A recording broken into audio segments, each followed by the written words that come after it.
অনুষ্ঠান সেই নাম শুনলে তো বাঙালিরা খুবই খুশি হয়ে যাবে। এটার নাম হলো ভোজন রসিক বাঙালি। আমরা তো খেয়ে খেয়েই গেলাম সত্যি।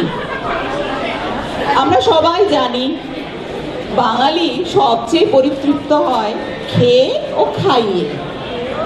বাংলা সাহিত্যে কিভাবে বাঙালির এই ভোজন বিলাস যে মিলেমিশে গেছে তারই আজ একটি ছোট্ট পরিবেশনা করছেন আমাদের এই পল্টন বাহিনী। পরিবেশনায় অনুপ মজুমদার, আর আরেকটা নামও বলতে হবে তার সঙ্গে, শর্মিলা মজুমদার। কেন উনি এই কদিন ধরে অনেক কিছু দেখেছেন, শুনেছেন, এডিট করেছেন, আমাদের এক্স কালচারাল সেক্রেটারি বলে কথা, এই জন্য শর্মিলাদির নাম না বললেও চলে না। আচ্ছা, পার্টিসিপেন্টস হচ্ছে Anup Majumdar, doctor Utpal Bhanja, doctor Tamal De, Samir Ghosh, Shipra Chatterjee, Jaya Roy, Snigdha Sukui, Mala Bose and Arundhati Roy Sarkar. তাহলে আসুন হয়ে যাক আমাদের ভোজন নিয়ে আলোচনা।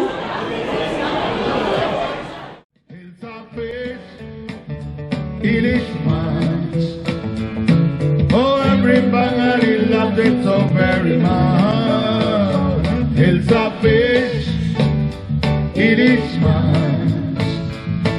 Oh, every Bengali loves it so very much. Bangal kimba ghoti, it doesn't matter as such. All forms are just meant for Ilish much. You can serve it in Kolkata or in China dish. Talk bhaja jhol or jhal. Any which way hills of fish. Hills of fish. Ilish much. Oh, every Bengali loves it so very much. Hills of fish. Ilish much. Every Bengali loves it so very much. Even this smarted thing is an item you just can't miss. And with pui data this smarted matha, chete putes up hills of fish. You can have it bhapa, paturi, but just add some kishmish. And pull away the delicacy when quick with hills of fish. East Bengal jitle ba pujo teo, jora jora ilis. Amar জীবন করে কাটা ছাড়া খাওয়া যায়।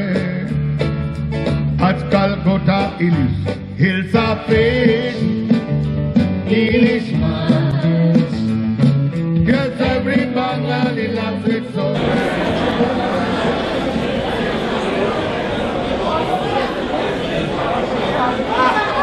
কি খেলুন ইলিশ মাছের ঝোল, এইবার হবে মিষ্টি।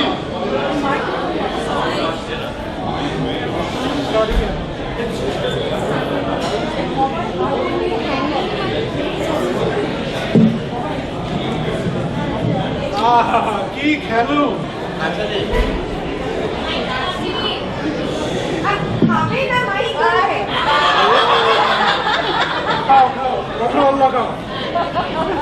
কি খেলুন ইলিশ মাছের ঝোল, এইবার খেতে হবে মিষ্টি। রসগোল্লা, গোল্লা গোল্লা রসগোল্লা খাবো, সবগুলো খাবো, আমি কাউকে দেবো না, সব আমার। এই যে মশাই, জুতো ছুড়বেন না, জুতো ছুড়লে কিন্তু আমিও জুতো ছুড়বো। জুতো তো করেইনি। আচ্ছা ঠিক আছে, আপনি জুতো ছুড়লে আমি এখান থেকে রসগোল্লা ছুঁড়ে মারবো।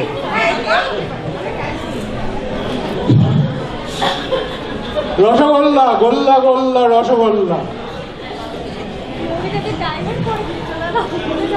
এখন আমাদের ভোজন রসিক বাঙালিকে নিয়ে একটা ছোট্ট প্রয়াস। এই সুবাদে বাংলা সাহিত্যের কবিতা, গান, গল্প ও উপন্যাসে খাদ্য ও ভোজনের বর্ণনা দেবার চেষ্টা করব। সব দেশের এবং সব সমাজের মতো বাঙালিদের দৈনন্দিন জীবনেও খাওয়া দাওয়া এবং খাদ্যের প্রভাব অত্যন্ত গভীর এবং স্বাভাবিক। স্বাদ বা জিহ্বা আমাদের পঞ্চ ইন্দ্রিয়ের একটি ইন্দ্রিয়। এই পাঁচটি ইন্দ্রিয়ের সুখ ও আনন্দের জন্যই তো বেঁচে থাকে। যদিও আমরা চেঁচিয়ে বলি যে বাঁচার জন্যই তো খাওয়া, খাওয়ার জন্য বাঁচা নয়। একটা প্রবাদ আছে, জন্ম মৃত্যু বিয়ে এই দিন বিধাতাকে নিয়ে।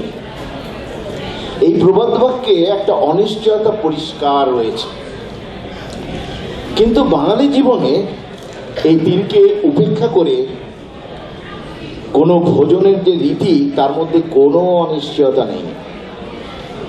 পূজা পার্বণ, পালা, ব্রত সবকিছুতেই রয়েছে ভোজনের সমারোহ। বাংলা সাহিত্যে সবকিছুরই উল্লেখ আছে, ভূমিকাও আছে। আমোদ, আনন্দ, উৎসব, সুখ, দুঃখ, ভালোবাসা, প্রণয়, বিরহ, বেদনা সবকিছুকেই কেন্দ্র করে খাদ্য বা ভোজনের বিবরণ বাংলা সাহিত্যের তুলনায় অন্য সাহিত্যে অনেক কম। রাশিয়ার সাহিত্য, বিশেষ করে টলস্টয় বা গোর্কির লেখায় খাবারের উল্লেখ আছে, কিন্তু আমাদের মতো এতটা নয়। অল্প বয়সে আমরা শিখেছি কি খাবো, কেন খাবো, কিভাবে খাবো ইত্যাদি ছড়া ও ছবি থেকে। তারপর কিশোরে বা তরুণ বয়সে চরিত্র গঠনে খাদ্যের প্রভাব, প্রণয় ও খাদ্যের মধ্যে সংযোগ সবকিছুই তার রূপ, রস, গন্ধ, স্বাদ নিয়ে বাংলা সাহিত্যে বিরাজ করছে। এখানে ঘুষ খাওয়া, মার খাওয়া, ঘোল খাওয়া এগুলো বর্জন করা হয়েছে। আসুন আমরা কিছু অংশ এই অনুষ্ঠানে পরিবেশন করব। প্রথমেই শুরু করা যাক একটা কবিতা দিয়ে। সুকুমার রায় তার খাই খাই কবিতায় বলেছেন, খাই খাই করো না গো, এসো বসো আহারে, খাওয়ার আজব খাওয়া, ভোজ কয় যাহারে। যত কিছু খাওয়া লেখে বাঙালির ভাষাতে, জড়ো করে আনি সব, থাকো সেই আশাতে। তাই আশায় রয়েছি।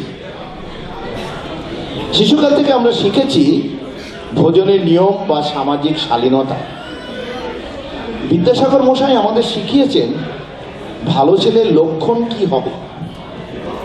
গোপাল বড় সুবোধ বালক, সে যা পায় তাই খায়।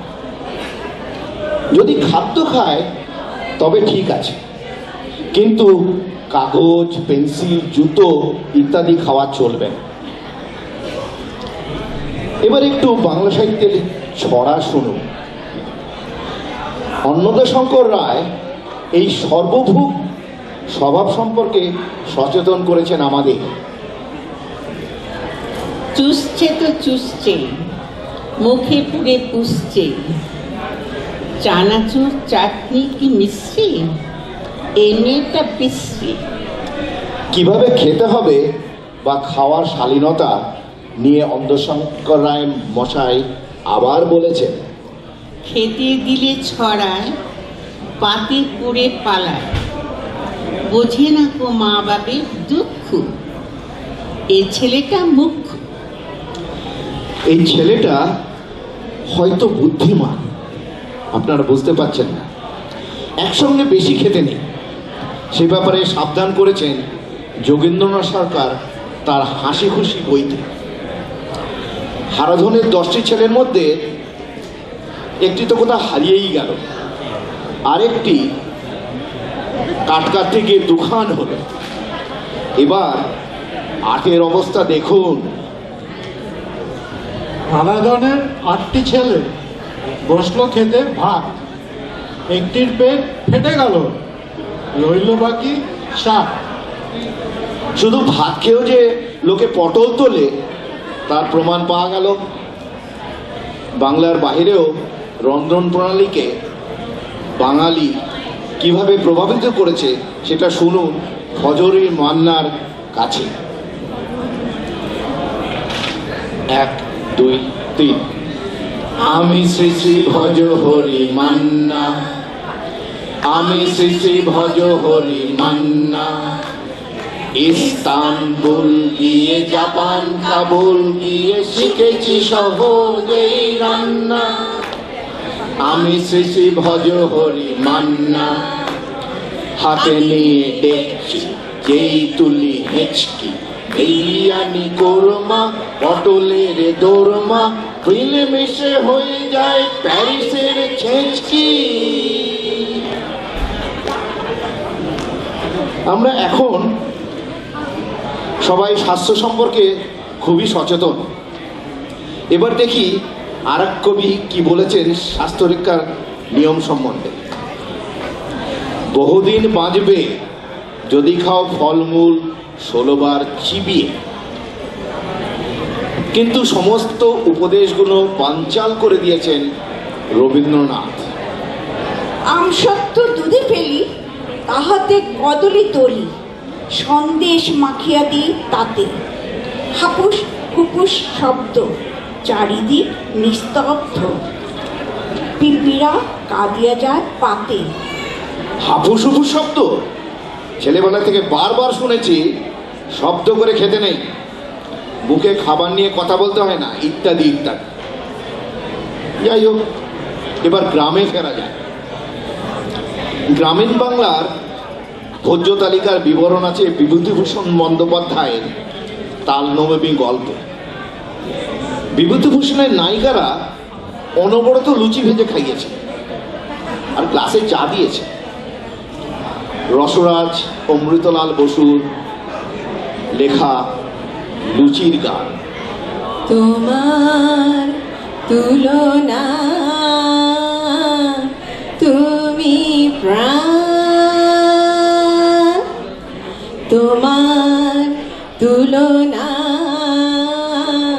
তুমি প্রাণ, যেমন আকাশে পূর্ণ শশী, যেমন আকাশে পূর্ণ শশী, সে কাঁদে কলঙ্ক ছলে।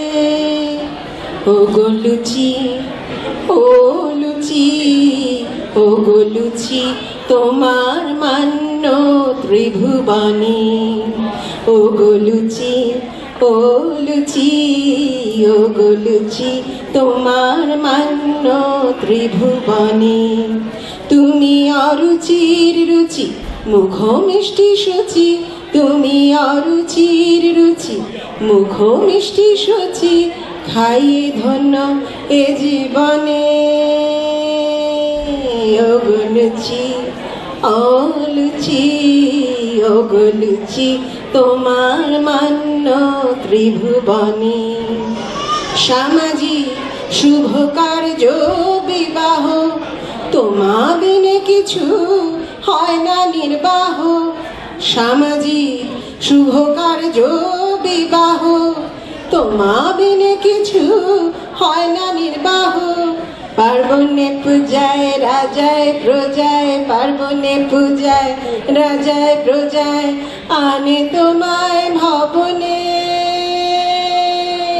অগণচি অনচি অগণচি, তোমার মান্য, তোমার মান্য, তোমার মান্য ত্রিভুবনে। এবারে চরিত্র গঠনে খাওয়া কিভাবে প্রভাবিত করে তারও উদাহরণ আছে বাংলা সাহিত্যে।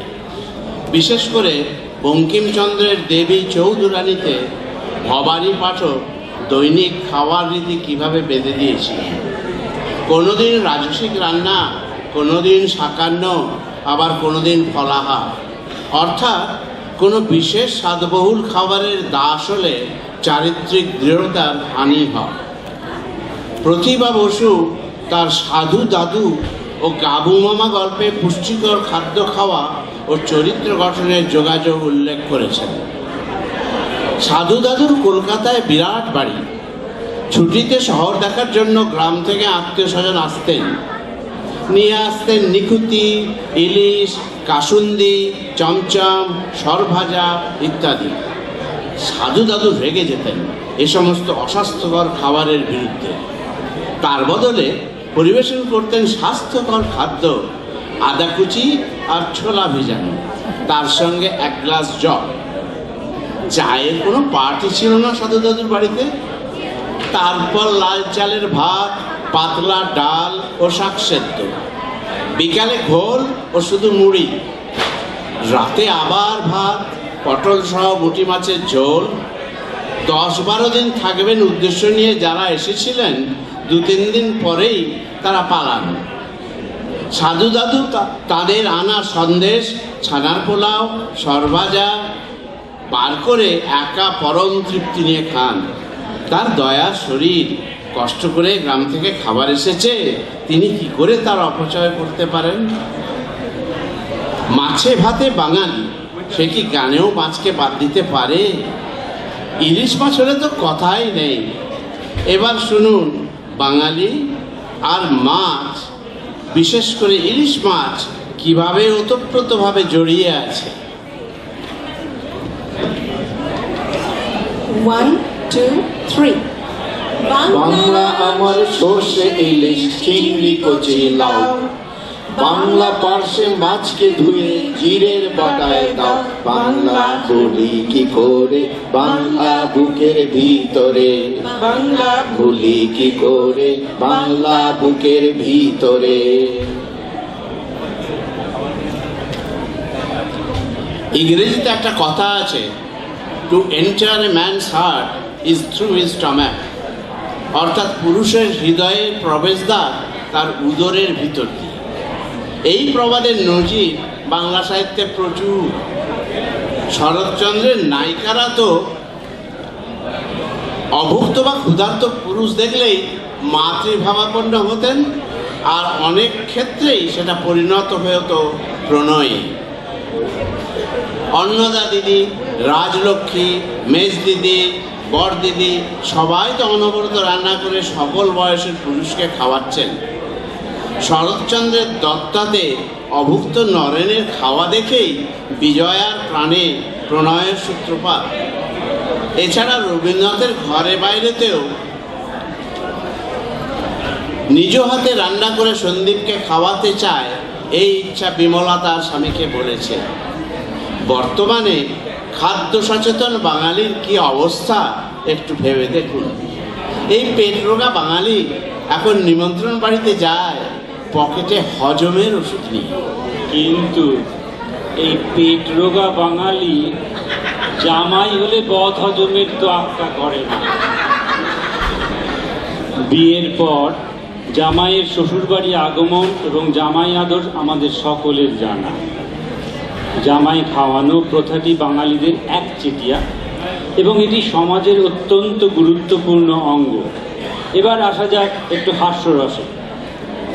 ভোজন নিয়ে হাস্যরসের নজির বাংলা সাহিত্যে যথেষ্ট আছে। রবীন্দ্রনাথের গল্প রামকানাইয়ের নির্বুদ্ধিতা একটি উদাহরণ। যাহারা বলে গুরুচরণের মৃত্যুকালে তাহার দ্বিতীয় পক্ষের সংসারটি অন্তঃপুরে বসিয়া তাস খেলিতেছিল, তাহারা বিশ্বনিন্দুক। তাহারা তিলকে তাল করিয়া তোলে। আসলে গৃহিণী তখন এক পায়ের উপর বসিয়া দ্বিতীয় পায়ের হাঁটু চিবুক পর্যন্ত উত্থিত করিয়া কাঁচা তেঁতুল ও কাঁচা লঙ্কা এবং চিংড়ি মাছের ঝাল চচ্চড়ি দিয়া অত্যন্ত মনোযোগের সঙ্গে পান্তা ভাত খাইতেছিলেন। বাহির হইতে যখন ডাক পড়িল, তখন স্তূপীকৃত চর্বিত ডাঁটা এবং নিঃশেষিত অন্নপাত্রটি ফেলিয়া গম্ভীর মুখে কহিলেন, মিনসে মরার আর সময় পায় না। দুটো পান্তা ভাত যে মুখে দেব তারও সময় পাওয়া যায় না। এই কয়েকটি পংক্তি পড়লে শ্রোতার চোখে জল না এলেও জিভের জল সংবরণ করা কষ্ট। সৈয়দ মুজতাবা আলী সমস্ত ভারতবর্ষ, মধ্যপ্রাচ্য ও ইউরোপ ঘুরেছেন এবং সেখানে দীর্ঘদিন বসবাস করেছেন। তার বইতে বিশেষ করে দেশে বিদেশে ও চাচা কাহিনীতে খাবার বিবরণ বর্ণনাময়। জার্মানির ক্রিম রোল কি জিনিস তা বাঙালিকে বুঝিয়েছেন পাটিসাপটার দুঃসম্পর্কের খুঁড়তুতো ভাই বলে। এত বিদেশি অভিজ্ঞতার পরও মুজতাবা আলী বলেছেন যে ছানা নিয়ে বাঙালিদের যত কারিকুরি আর কেউ করতে পারে না। রসগোল্লা ও সন্দেশ তো বাঙালিদের প্রধান মিষ্টি। যে রসগোল্লা আজ বাংলার সাংস্কৃতিক প্রতিভ হিসাবে আত্মপ্রকাশ করেছে, তার সৃষ্টি হয়েছে নবীনচন্দ্র দাশের হাত ধরেই। উনি পরিচিত ছিলেন নবীন ময়রা নামে। 1925 সালে নবীনচন্দ্র দাশের মৃত্যু হলে ব্যবসা পরিচালনার দায়িত্ব বর্তায় তার সুযোগ্য পুত্র কৃষ্ণচন্দ্র দাশের উপর। তারপর পিতা পুত্রের মিষ্টান্ন শিল্পে আধুনিক প্রযুক্তির প্রয়োগে পাওয়া গেল ভ্যাকুপ্যাক রসগোল্লা। 1935 সালে তারা এসপ্ল্যানেডে কেশি দাস নাম দিয়ে নতুন দোকান চালু করেন। এবারে শুনুন রসগোল্লার গান।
ভালো মন্দ খাওয়া বা খেয়ে পরিতৃপ্তি পাওয়া এগুলো সবসময় এক নয়।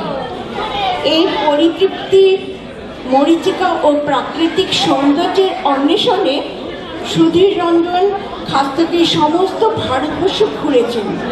তার অভিজ্ঞতা ব্যক্ত করেছেন তেল মুড়ি লঙ্কা কবিতায়।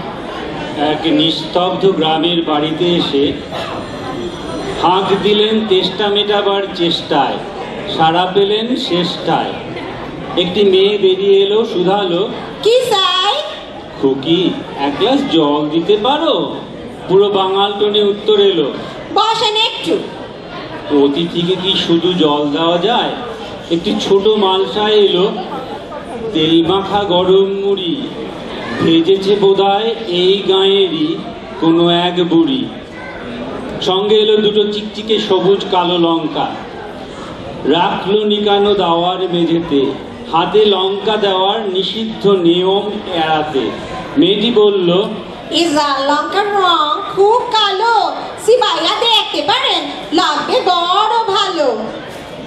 সুধীরঞ্জনের ভাষায় বললাম, তেল মুড়ি আর লঙ্কা খেলুম, ঠান্ডা জলে চুমুক দিলুম, পরিপূর্ণ তৃপ্তি পেলুম, তারপরেতে বিদায় নিলুম।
এবার শেষ অনুষ্ঠান, আমাদের পরিচয় দেবার পালা।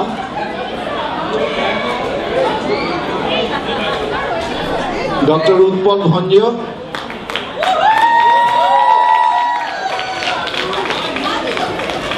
ডক্টর তমাল কৃষ্ণ দে, শিপ্রা দি, আমাদের শিপ্রা চ্যাটার্জি,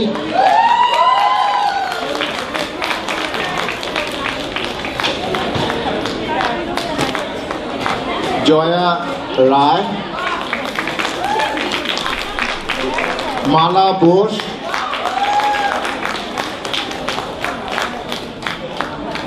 তারপরে সমীর বোস,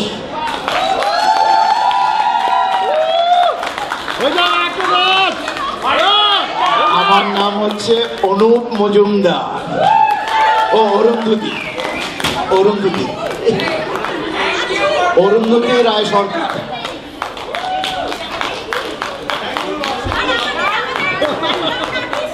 আমাদের এই সাউন্ড এবং যেটা পাওয়ার পয়েন্টে দেখলেন সেটা শর্মিলা মজুমদার উনি তৈরি করেছেন। হ্যাঁ, সমীরদা অডিও, আমি সেটাই বলেছি। হ্যাঁ, সমীরদা অডিও এবং পাওয়ার পয়েন্টটা শর্মিলা মজুমদার তৈরি। এই রসগোল্লা যে খেলেন কে করেছে? তন্দ্রা ভঞ্জ।